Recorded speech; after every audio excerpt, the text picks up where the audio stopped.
ভ্যানে মরদেহ স্তূপে একটি ভিডিও সামাজিক যোগাযোগ মাধ্যমে ছড়িয়ে পড়েছে। ভ্যানে মরদেহ তোলার ভিডিওটি আশুলিয়া থানা সংলগ্ন এলাকার। ফ্যাক্ট চেক প্রতিষ্ঠান রিউমার স্ক্যানার বিষয়টি নিশ্চিত করেছে।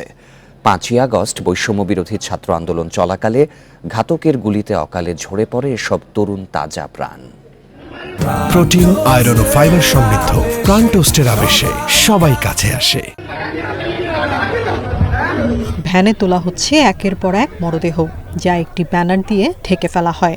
এ সময় সেখানে দেখা যায় ঢাকা জেলা উত্তর ডিবি পুলিশের পরিদর্শক আরাফাত সহ আরো কয়েকজন পুলিশকে। চাঞ্চল্যকর এই ভিডিওটি সম্প্রতি ছড়িয়ে পড়ে সামাজিক যোগাযোগ মাধ্যমে। গা শিউরে ওঠা হৃদয় বিদারক এই ঘটনাটি কোথায় কবে ঘটেছে তা নিয়ে প্রশ্ন উঠেছে জনমনে। ইন্ডিপেন্ডেন্ট টিভিকে পাঠানো মেইলে ফ্যাক্ট চেক প্রতিষ্ঠান রিউমার স্ক্যানার জানায় ঘটনাটি গত 5 আগস্টের আশুলিয়া থানা সংলগ্ন এলাকার ধামসোনা ইউনিয়নের 7 নম্বর ওয়ার্ডের মেম্বার পদপ্রার্থী আবুল হোসেন ভুইয়ার একটি পোস্টারের সূত্র ধরে ঘটনার সত্যতা নিশ্চিত করে তারা।